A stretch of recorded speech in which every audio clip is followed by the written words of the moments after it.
Over the last 2 decades, small and medium-scale livestock farms have given way to factory farms that confine thousands of cows, hogs, and chickens in tightly packed facilities. Factory farms are capable of producing meat and meat products very efficient in an assembly-like method, very similar to other factories such as the automotive industry. As you see on the United States map, its density level goes from none to extreme as from yellow to red.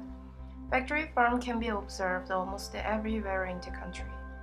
According to the chart, total number of animals in the United States has been greatly increased in 2007 in compared to those in 1997 and 2002. Let's look at the map of New York State, where we live. You can still see many factory farms here. For example, the total number of layers in New York in 2007 is approximately 1.5 million. Except for cattle, the number of other livestock all had been increased as well. In November 2010, Food and Water Watch, which is a non-governmental organization and consumer rights group, had been issued a report named Factory Farm Nation. They mainly argued about the problems of factory farms. According to their observation, total animals on factory farms in the United States had been increased about 5 million. They also point out that these farms have expanded rapidly since their origins in the 20th century. Livestock producers become significantly large and adopt more intensive practices. Despite ballowing in size, many livestock producers are just squeezing by because the real price of beef, cattle, hogs, and milk has been falling for decades. In short, the significant growth in industrial scale, factory farm livestock has contributed to a host of environmental, public health, economic, food safety, and animal welfare problems.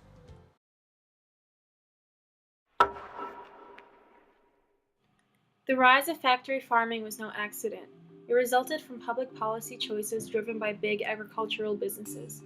Factory farming practices have been increasingly more popular because larger meat packers, pork processors, poultry companies, and dairy processors have monopolies on the industry. This monopolistic power leads to livestock producers to grow their farms significantly and enforce more intensive practices. In 2002, there were less than 24 million factory farms in the United States. By 2007, the number increased to almost 29 million. This incredible growth of factory farming is the result of three key factors. Number one, misguided farm policy encouraged overproduction of commodity crops such as corn and soybeans, which artificially depressed the price of livestock feed and created an indirect subsidy to factory farm operations. Number two, unchecked mergers and acquisitions between the largest meatpacking, poultry processing, and dairy companies created an intensely consolidated landscape where a few giant agricultural businesses exert tremendous pressure on livestock producers to become larger and more intensive. Number three, lax environmental regulation and lackluster enforcement allowed factory farms to grow to extraordinary sizes without having to properly manage the overwhelming amount of manure they create. But why do people still choose factory farming? What are the good things about it?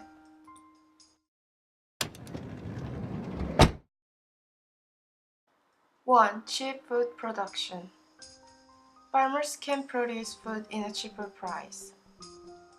First, economies of scale refer to situations in which a constant proportion of resource inputs results in a disproportionately higher rate of output or profits simply because of the size of the operation or business.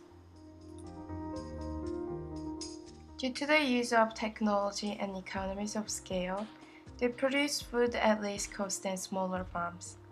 As a result, they are enabling customers to save money on food purchases. 2. Efficiency. Efficiency of production is traditionally defined as the cost and amount of inputs and related expenses compared to outputs consisting of food, commodity, and profits. In 1991, the United Nations determined that pork is the largest source of animal proteins in the world and accounts for 40% of the world's meat consumption. This graph indicates that although farms with 1,000 heads or less marketed per year represent the largest portion of producers, the largest number and percent of pigs produced come from farms that market over 50,000 heads per year. 3. Employment. Factory farms provide employment to nearby community. Nowadays, factory farms employs approximately 700,000 full-time and part-time workers in the United States. This statistical data represent the primary employment of Iowa State in 1998 by researcher Michael Bayer. It essentially compared one farm with 300-400 cells to another farm with only 150 cells. While the primary employment or jobs created per 150 cells are only 1.4, the primary employment per 300-400 cells are 21, which is 15 times higher. As a result, factory farms created the most jobs with the highest employee incomes, as well as more revenue for state and local government.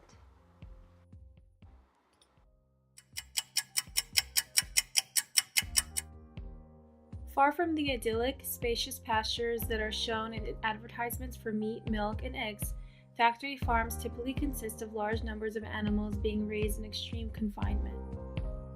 The development of overwhelming factory farms have driven independent producers out of business and allowed the largest livestock operations to dominate animal agriculture in the United States. Factory farms often have highly unsanitary and unsafe conditions for the animals.